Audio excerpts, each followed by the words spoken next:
அனைவருக்கும் வணக்கம். சற்று முன் கிடைத்த முக்கிய அறிவிப்பும் இடையே குடும்பத் தலைவிகள் அனைவரும் பயன்பெறும் வகையில் அவர்களுக்கு மகளிர் உரிமைத்தொகை ரூபாய் 2500 வங்கி கணக்கில் செலுத்துவது குறித்து தற்போது முக்கியமான மகிழ்ச்சியான அறிவிப்பு ஒன்று வெளியாகியுள்ளது. இதை பத்தி விரிவாக நம்ம வீடியோல பார்க்க போறோம்.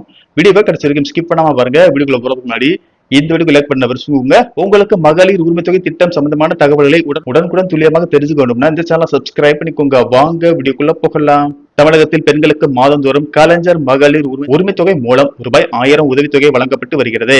அதாவது கலைஞர் மகளிர் உரிமை திட்டத்தின் கீழ் தமிழ்நாடு அரசு தகுதி வாய்ந்த குடும்ப தலைவிகளுக்கு மாதந்தோறும் ரூபாய் 1000 உரிமைத்தொகை நேரடியாக அவர்களது வங்கி கணக்கில் செலுத்தி வருகிறது. ஏழை பெண்கள் பொருளாதார ரீதியாக வாழ்வில் உயர கொண்டு வரப்பட்ட கலைஞர் உரிமை திட்டம் மக்களால் பெரும் வரவேற்பு பெற்றுள்ளது. குடும்ப தலைவிகளின் பொருளாதார சுதந்திரத்தை உறுதி செய்வதற்காகவும் மற்றும் அவர்களின் வாழ்வாதாரத்தை மேம்படுத்துவதற்காகவும் இந்த திட்டம் கொண்டு வரப்பட்டது. செப்டம்பர் 15ஆம் தேதி 2023ஆம் ஆண்டு தொடங்கப்பட்ட இந்த திட்டம் பிப்ரவரி 2026 நிலவரப்படி சுமார் 1,31,00,000 பெண்களை பயனாளிகளாக கொண்டுள்ளது. கடந்த பிப்ரவரி மாதத்தில் திமுக அரசு பிப்ரவரி, மார்ச், ஏப்ரல் மாதம் என 3000 மற்றும் கோடைகால தொகை ரூபாய் 2000 என மொத்தம் ரூபாய் 5000 தொகை பிப்ரவரி மாதமே அவர்களது வங்கி கணக்கில் வர வைத்து விட்டனர். மேலும் திமுக ஆட்சிக்கு வந்தால் மே மாதம் முதல் 2000 வழங்கப்படும் என்று அறிவிக்கப்பட்டது. ஆனால் திமுக தோல்வி அடைந்ததால் மகளிர் உரிமைத்தொகை இனி என்னவாகும் என்ற கேள்வி மக்கள் மனதில் எழுந்துள்ளது. ஆனால் தாவேகவும் மதிப்புமிக்க மகளிர் திட்டத்தின் கீழ் மாதம் தோறும் பெண்களுக்கு ரூபாய் 2500 வழங்கப்படும் என்று அறிவித்து உள்ளது.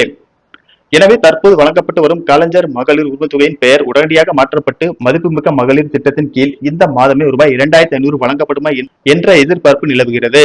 ஆனால் தாவேக்காவினர் மதிப்புமிக்க மகளிர் திட்டம் பட்ஜெட்டில் நிதி ஒதுக்கி புதிய பயனாளிகளை தேர்வு செய்த பின்னரே செயல்படுத்தப்படும் என்ற கருத்தை தெரிவித்து வருகின்றனர்.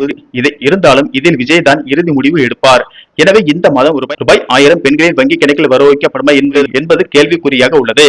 இருப்பினும் தற்போது போல இந்த திட்டத்தின் பெயரை மாற்றி ரூபாய் 2500 வழக்கம் போல் பெண்களின் வங்கி கணக்கில் வர வைக்கவும் முடிவு எடுக்கலாம் என்று ஒரு தரப்பினர் கூறுகின்றனர். மேலும் புதிய ஆட்சியில் தகுதியற்றவர்களை நீக்கிவிட்டு உண்மையில் ஏழை எளிய குடும்பங்களுக்கு மட்டுமே இந்த உரிமைத்தொகை கிடைக்க வேண்டும் என்பது பலரது எதிர்பார்ப்பு ஆகும்.